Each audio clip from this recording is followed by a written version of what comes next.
Сайн байцгаана уу та бүхэндээ асуулт хариулт 8-ыг оруулах гэж байна. За өнөөдрийнхөө асуултан дээр оршин дүрмээ модэж цэнхрээр орчуулгыг хөнгөөр дуудлагыг нь улаан өнгөөр тэмдэглэсэн байгаа.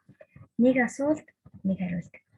За тэгээд эхлээд солонгосоор нь асуугаад хариулчий. Дараа нь шууд монголоор нь асуултныхаа орчуулгыг нь хийгээд дараа үг бүлгээр нь орчуулаад явъя тий. За эхлэе. 안녕하세요. 불고기를 먹어봤어요? 안녕하세요. 네, 불고기를 먹어봤어요.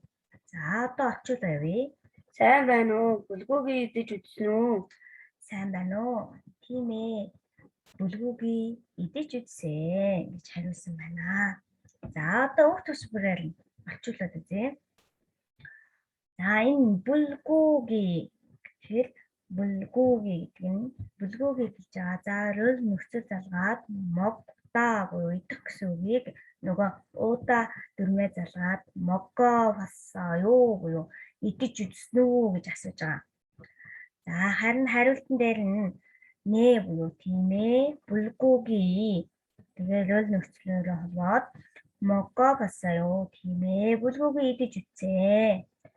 За, яг энтэй адилхан 불고기 гэдэг хоолныхоо нэрний өмнө өөр одоо хоолны нэрийг хэрэглээд тэгээд ингэж асууж болно.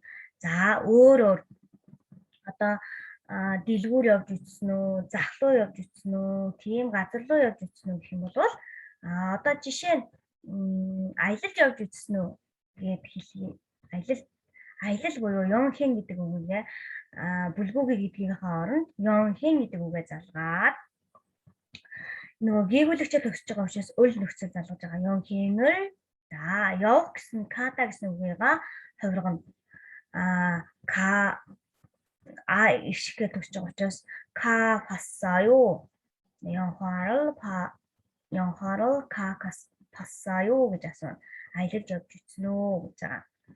За тэгээд яг энтэй адилхан одоо тийм хянаа үзсэн үү гэж асуухтаа яг ингэ адилхан нэр үгээ оруулаад үйл үгээ оруулаад үйл үгэн дээр энэ дүрмээ ашиглаад цаашаа яриад явчих байгаа шүү.